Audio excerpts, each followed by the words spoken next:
Hello, আসসালামু আলাইকুম। সবাই কেমন আছেন? আশা করি সবাই ভালো আছেন। হাতে ঝালমুড়ি নিয়ে আবারও চলে আসলাম নতুন আরেকটি ব্লগে। আর আজকের ব্লগ হবে আমাদের পাঁচগাঁও। আমাদের আজকের ব্লগে থাকবে পাঁচগাঁওয়ের সৌন্দর্য, পাঁচগাঁও কিভাবে যাবেন, কোথায় কোথায় আপনারা ঘুরবেন, এর সবকিছুই থাকবে আজকের ভিডিওতে। তাই ভিডিওটি সম্পূর্ণ দেখার অনুরোধ রইল। আর এখনও যারা আমার চ্যানেলটি সাবস্ক্রাইব করেননি, তারা অবশ্যই আমার চ্যানেলটি সাবস্ক্রাইব করে দিবেন। আর অবশ্যই লাইক, কমেন্ট এবং আপনাদের মতামত জানাতে ভুলবেন না। তবে চলুন শুরু করা যাক আমাদের পাঁচগাঁওয়ের ভ্রমণ কাহিনী। আমরা আজকে পাঁচগাঁও যাব ময়মনসিংহ থেকে। আপনারা যারা ঢাকা থেকে আসবেন তারা প্রথম ময়মনসিংহে চলে আসবেন। ময়মনসিংহ থেকে আপনারা ট্রেনে অথবা বাসে চলে যেতে পারবেন নেত্রকোনা। ট্রেনের সময় অনেক সকালে হওয়ায় আমরা আজকে যাচ্ছি বাসে। খুব সকালেই আপনারা শম্ভুগঞ্জ ব্রিজের এখানে চলে আসবেন। এখান থেকেই নেত্রকোনার বাসগুলো ছেড়ে যায়। এখানকার বাসগুলো অলমোস্ট লোকাল বাসের মতোই এবং নেত্রকোনা পর্যন্ত আপনাদের ভাড়া নেবে ৬০ থেকে ৭০ টাকা। পর্যাপ্ত বাস থাকায় এখানে কিছুক্ষণ পর পর ফিল আপ করে বাসগুলো ছেড়ে যায়। নেত্রকোনা পৌঁছাতে প্রায় ১ থেকে ১.৫ ঘন্টা সময় লাগবে। এছাড়া যারা বিরিশিরি যেতে চান তারাও এখান থেকে ডিরেক্ট বিরিশিরির বাস পেয়ে যাবেন। ব্রিজের ঠিক ডান পাশেই এই বিরিশিরির কাউন্টারটি অবস্থিত। ময়মনসিংহ, বিরিশিরি, দুর্গাপুর। খুব সহজেই আপনারা এখান থেকে বাসে করে বিরিশিরি, দুর্গাপুর ঘুরে আসতে পারেন। আর এখান থেকে পাঁচগাঁও ডিরেক্ট যাওয়ার সেরকম কোনো বাস নেই। কিছু বাস আছে যেগুলো ঢাকা থেকে আসে। বাসগুলো কোন সময় এই ব্রিজ হয়ে যাবে সেটি আসলে নির্দিষ্ট না। তাই প্রথম আমরা নেত্রকোনা যাব এবং সেখান থেকে আমরা পাঁচগাঁও যাব। আজকে আমার সাথে যাচ্ছে আরও দুজন, আমার ফ্রেন্ড তন্ময়। আজকের কুয়াশা দেখে তন্ময় অনেকটাই আশ্চর্য হয়েছে। আর সেদিকে ফয়সাল এখনো আসেনি।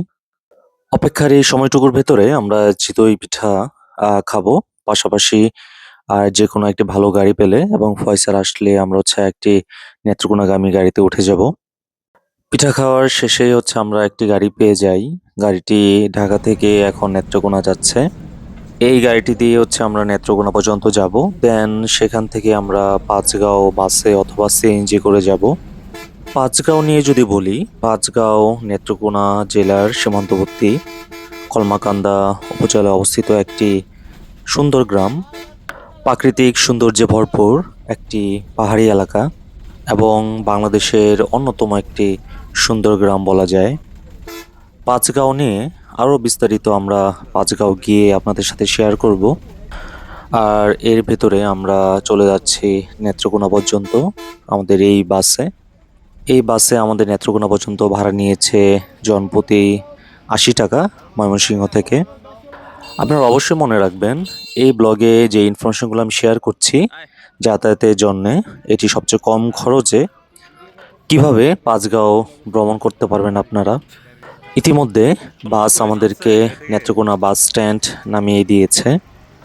এখন প্রায় সকাল ৮টা বাজে।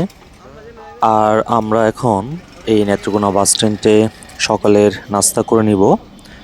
আর এর ভেতরেই আমরা ডিসিশন নিব আমরা এখান থেকে সিএনজি ভাড়া করে যাব নাকি এখান থেকে ভেঙে বাসে করে যাব।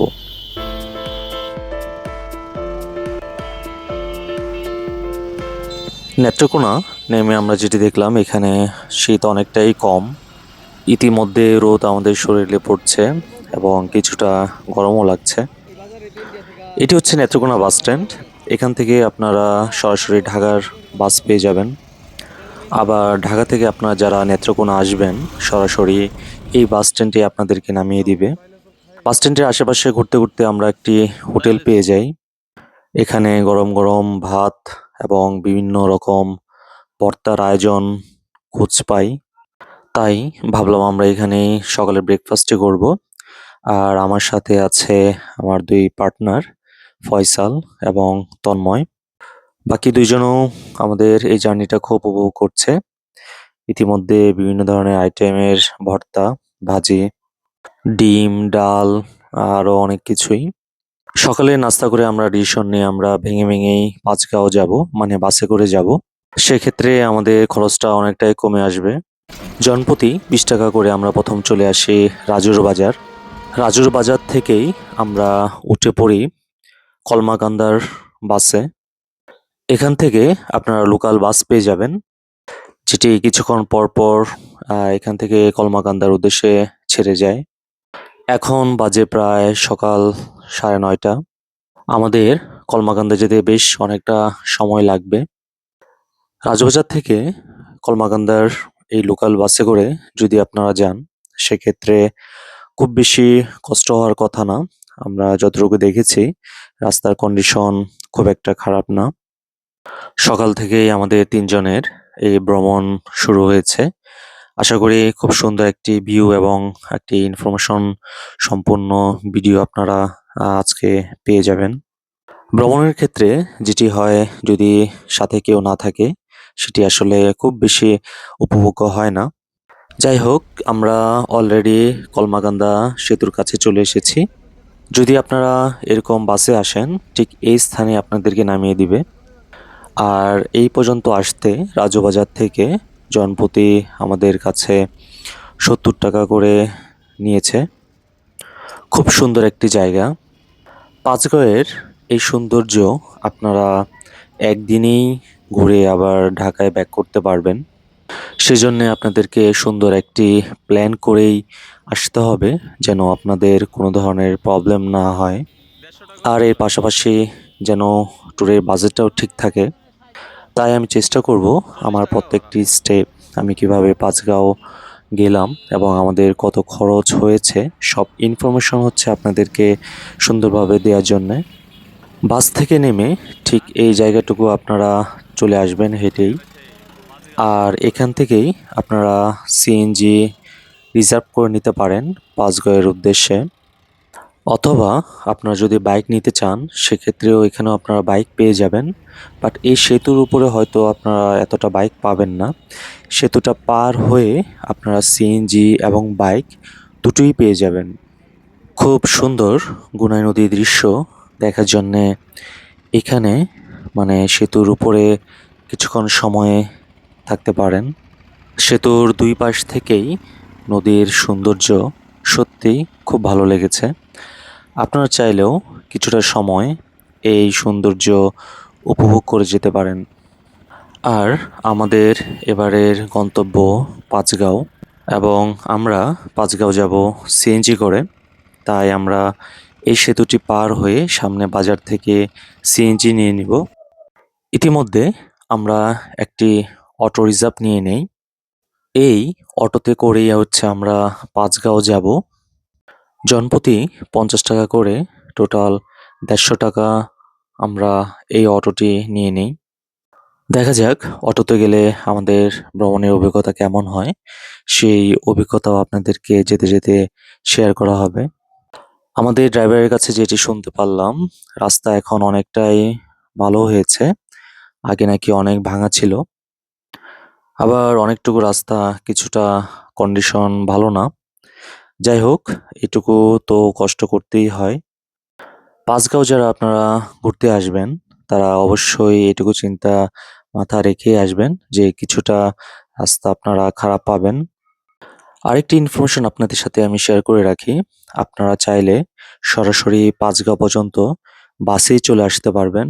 কারণ আমি যতটুকু দেখলাম, অনেকগুলো বাস এখন সরাসরি পাঁচগাঁও পর্যন্তই যায়। তাই আপনারা যদি সেই বাসগুলোর ইনফরমেশন বা হচ্ছে সময়ের সাথে এক রেখে আসতে পারেন, সেক্ষেত্রে আপনাদের জার্নি অনেকটাই কমে আসবে। কিন্তু আমার কাছে যেটি মনে হয়, আপনি সিএনজি অথবা বাইক অথবা অটোতে করে যদি আসেন, তাহলে এই যে গ্রামীণ পরিবেশের সৌন্দর্য, একদম সীমান্তবর্তী এরিয়াগুলোর জীবনযাত্রার মান এবং হচ্ছে রাস্তার কন্ডিশন, চারপাশের সৌন্দর্য, দূরের পাহাড়, এই দৃশ্যগুলো আপনি হয়তো বাসে এতটা পাবেন না। যেটি হচ্ছে নরমাল লোকাল যে যানবাহনগুলো আছে অটো, বাইক অথবা সিএনজি, এগুলোতে আসলে আপনারা খুব সুন্দরভাবে এটি উপভোগ করতে পারবেন। দূরের যে দৃশ্যগুলো এখন দেখা যাচ্ছে, চারপাশে গ্রাম, মানে একদম যে গ্রাম বলতে আমরা যেটি বুঝি, আপনারা এখানে আসলে সেই জিনিসগুলো দেখতে পারবেন। কলমাকান্দায় এই এরিয়াগুলোতে সেতুর সংখ্যা অনেক বেশি। বর্ষাকালে চারপাশে পানি উঠে যায়। আর যে রাস্তা দিয়ে আমরা যাচ্ছি, দেখতেই পাচ্ছেন রাস্তাটি নতুন হয়েছে। আমরাও যেইটুকু শুনলাম, এই কন্ডিশন এরকম ছিল না। এই রাস্তার কন্ডিশন খুবই খারাপ ছিল। এখন অনেকটাই ভালো হয়েছে এবং এই রাস্তাটুকু হচ্ছে আমরা অনেকটুকুই পাবো। আবার অনেকটুকু রাস্তা যেখানে শেষ হয়েছে এটার, তারপর থেকে অনেকটুকু রাস্তায় হচ্ছে কন্ডিশন কিছুটা খারাপ। যাই হোক, সেটা কোনো ব্যাপার না। কিন্তু এখনো যে দৃশ্যগুলো দেখছি, চারপাশে যে সৌন্দর্যগুলো দেখছি, আপনার পাঁচগাঁও আসলে পাঁচগাঁও সৌন্দর্যের পাশাপাশি এই যে রাস্তার যে সৌন্দর্য, এই যে চারপাশে যেই সৌন্দর্য, গ্রামীণ পরিবেশ, খোলা মাঠ, মানে দূর থেকে পাহাড়ের দৃশ্য দেখা। দেখুন, ওই যে দূরে পাঁচগাঁও সীমান্তের সে পাহাড়গুলো দেখা যাচ্ছে। এই দৃশ্যগুলো কিন্তু সত্যিই অসাধারণ। ভ্রমণের সময় অনেকেই মনে করে যে পাঁচগাঁও বা হচ্ছে যেকোনো স্থানেই মেইন স্পটে কেমন সৌন্দর্য আছে সেটি দেখার জন্য সবাই একটু পাগল থাকে। মানে মেইন স্পটের সৌন্দর্য কেমন হবে, মেইন স্পটে কখন যাব, কখন দেখব, এরকম কিন্তু অনেকটাই কাজ করে আমাদের সবার ভেতরে। কিন্তু আমরা কখনোই চিন্তা করি না যে স্পটে যাওয়ার আগে যে পথটুকু আছে এটাও তো ভ্রমণের একটি অংশ। এটার সৌন্দর্য বা এটার সময়টুকুই হচ্ছে আমাদের উপভোগ করা উচিত। আর এরকম যদি পরিবেশ হয়, চারপাশের সৌন্দর্য যদি এত সুন্দর হয়, তাহলে তো কোনো কথাই নেই। আর আমি আবারও বলবো, আপনারা যদি পাঁচগাঁও আসেন এবং প্রকৃত সৌন্দর্য, চারপাশের সৌন্দর্য, দূর থেকে পাহাড় দেখার সৌন্দর্য যদি উপভোগ করতে চান, তাহলে চেষ্টা করবেন লোকাল যে যানবাহনগুলো আছে, সিএনজি এবং বিশেষ করে অটো, অটোতে আসলে হচ্ছে খুব ধীরে ধীরে হচ্ছে আপনারা সামনের দিকে এগিয়ে যাবেন। কিছুটা সময় বেশি লাগবে, কিন্তু আপনি দূরের সৌন্দর্য, প্রাকৃতিক সৌন্দর্যটা খুব সুন্দরভাবে উপভোগ করতে পারবেন।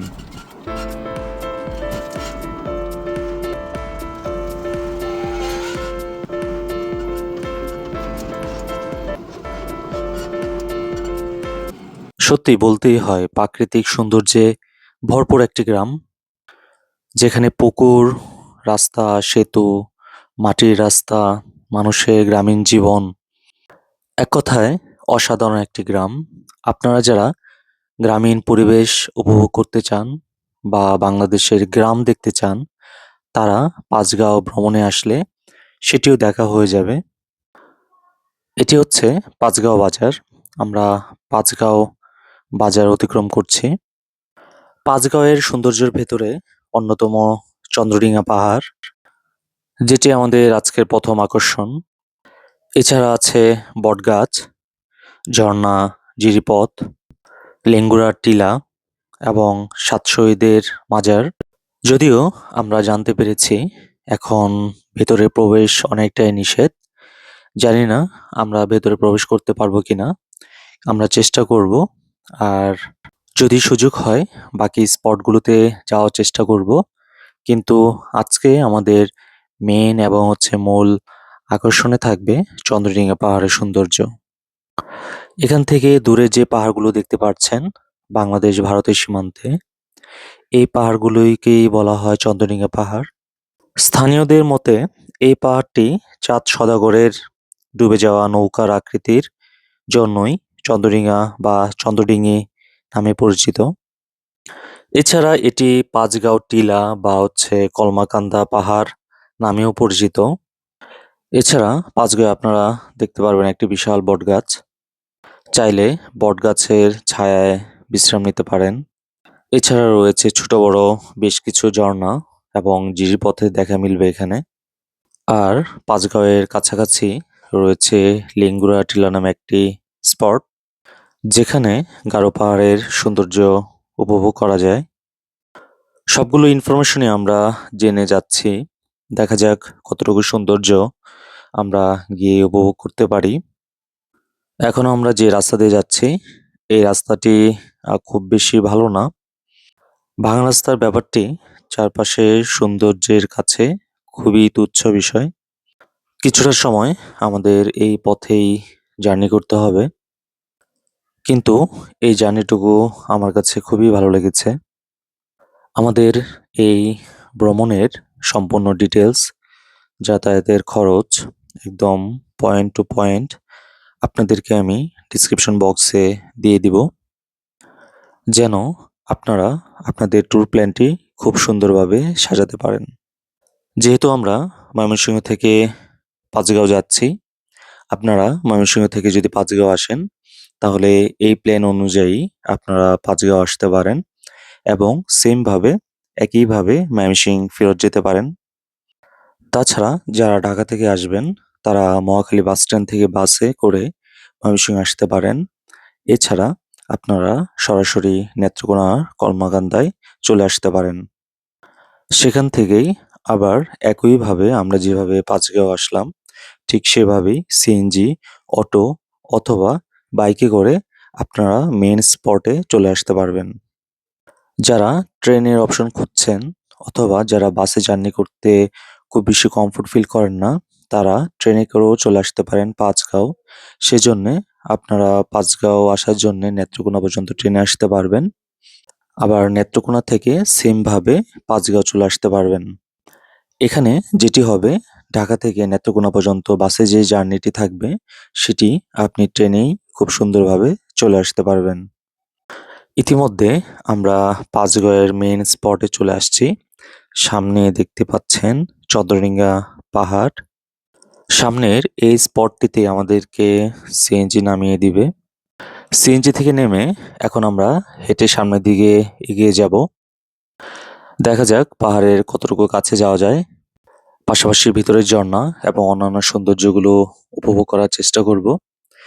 সামনে বিজিবির একটি সাইনবোর্ড এবং একটি এখানে নোটিশ দেয়া আছে, সামনে সীমান্তবর্তী এলাকা। যেহেতু সামনে লোকজন আছে, আমরাও ভেতরে প্রবেশ করলাম। যতই কাছে যাচ্ছি, পাহাড়ের সৌন্দর্য আমার কাছে ততই ভালো লাগছে। এখানকার পাহাড়গুলো খুব বেশি বড় না, কিন্তু পাহাড়ের কিছুটা সৌন্দর্য তো অবশ্যই থাকে। সেই সৌন্দর্যটুকুই আপনারা এখানে পাবেন। এখানে আশেপাশে লোকজন সবাই পাহাড়কে সামনে রেখে ছবি তুলছে। আমরাও কিছুটা সামনে এগিয়ে যাচ্ছি।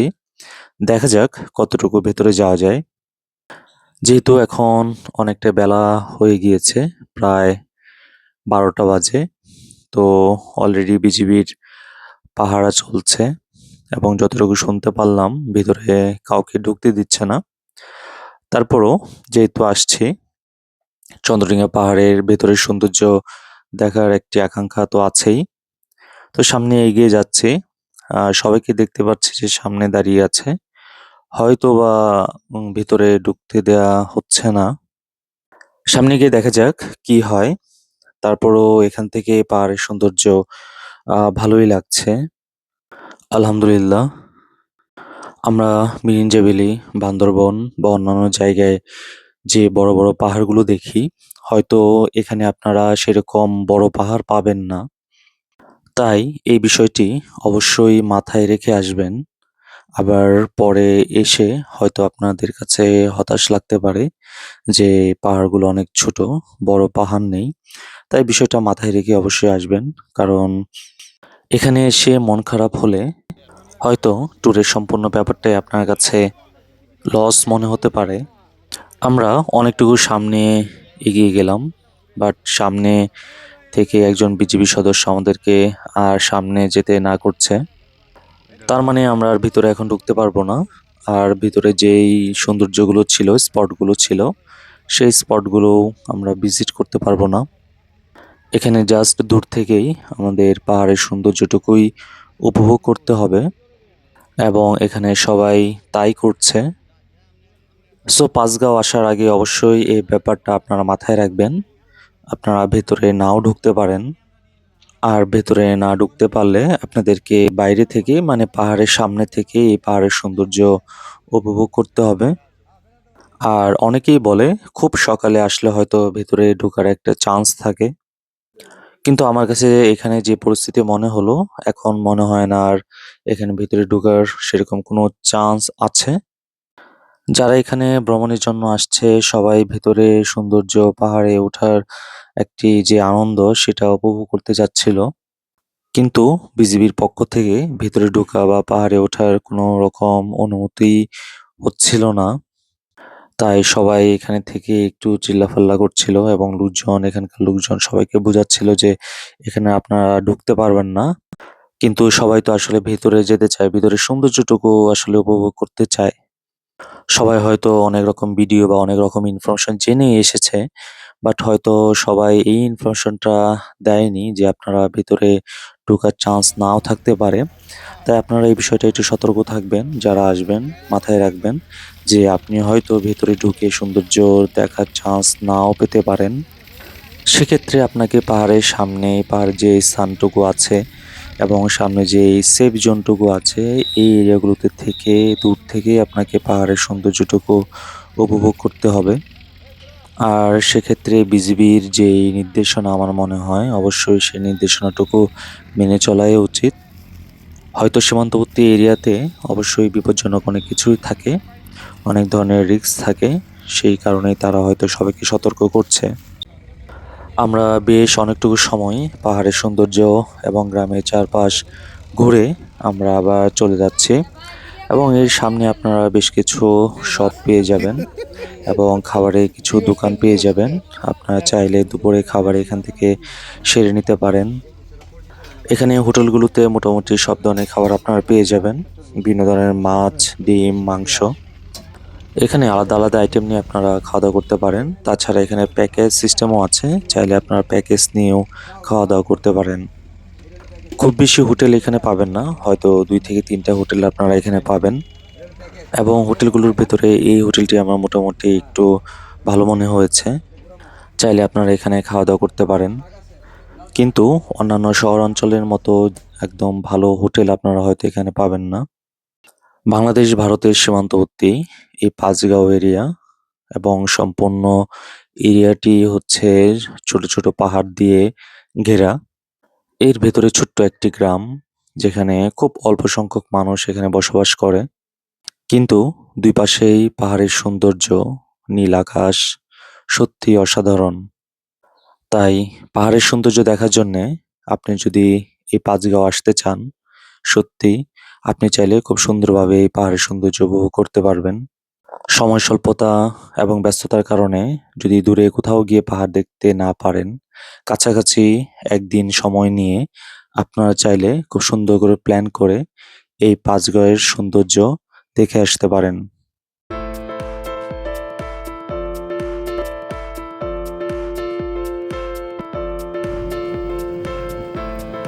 চন্দ্রডিঙ্গা পাহাড়ের সৌন্দর্য খুব কাছ থেকে উপভোগ করে আমরা আবার ব্যাক করছি ময়মনসিংহের উদ্দেশ্যে। চন্দ্রডিঙ্গা পাহাড়ের যাওয়া এবং আসার এই রাস্তার সৌন্দর্য সত্যিই আমাকে মুগ্ধ করেছে। আমি বলতে পারি এই রাস্তার সৌন্দর্য এবং হচ্ছে চারপাশের গ্রামীণ পরিবেশ অবশ্যই আপনাদের অনেক ভালো লাগবে। আর এর সৌন্দর্য উপভোগ করার জন্যে আপনাদেরকে অবশ্যই অটো বা সিএনজিতে করে এই চন্দ্রডিঙ্গা পাহাড়ে আসতে এবং যেতে হবে। যদি আপনারা বাসে করে বা হচ্ছে কোনো কারে করে আসেন তাহলে হয়তো এর সম্পূর্ণ সৌন্দর্য আপনারা পরিপূর্ণভাবে উপভোগ করতে পারবেন না। জনপ্রতি ৳৬০ করে আমরা কলমাকান্দা বাজারে চলে আসি অটো নিয়ে। আর কলমাকান্দা ব্রিজ পার হয়েই একটি জায়গায় আমরা এই কয়লা স্তূপগুলো দেখতে পাই। আপনারা চাইলে এই কয়লা স্তূপগুলো দেখতে পারেন। দেখার লিস্টে আরেকটি পয়েন্ট যোগ হয়ে যাবে। প্রাচীনকালের বৃক্ষ দীর্ঘদিন মাটির তলায় চাপা পড়ে ধীরে, ধীরে কয়লায় পরিণত হয়। বিষয়গুলো চিন্তা করতেও আসলে ভালো লাগে। যাই হোক, এখন আমাদের যাওয়ার পালা। আমরা অলরেডি কমলাকান্দা বাজারে চলে আসছি। আর আমাদের এখন যাওয়ার প্ল্যান হচ্ছে আমরা এখান থেকে বাসে করে অথবা সিএনজি করে চলে যাব ঠাকুরাকোনা। আপনারা চাইলে রাজুবাজার পর্যন্ত এই বাসগুলো দিয়ে যেতে পারেন।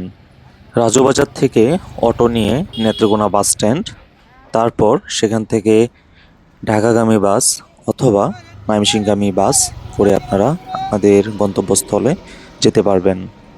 যেহেতু আমরা আসার সময় বাসে এসেছি, এখন আমরা যাব ট্রেনে। আপনারা যারা ট্রেনে যেতে চান তারা আমাদের এই প্ল্যান অনুযায়ী ট্রেনে যেতে পারেন। তাই আমরা প্রথম কাছাকাছি ঠাকুরাকোনা রেল স্টেশনে চলে আসব। কলমাকান্দা থেকে জনপ্রতি ৮০ টাকা করে আমরা চলে আসি ঠাকুরাকোনা রেল স্টেশনে। রেল স্টেশনের সামনে থেকে একটি হোটেলে আমরা দুপুরে খাবার খেয়ে নেই। দুপুরে খাবার কমপ্লিট করে আমরা চলে আসি ঠাকুরাকোনা রেল স্টেশনে। যেহেতু আমাদের ট্রেনের সময় ৩টা ৪৫ মিনিটে, তাই আমরা রেল স্টেশনে চারপাশটি একটু ঘুরে দেখব।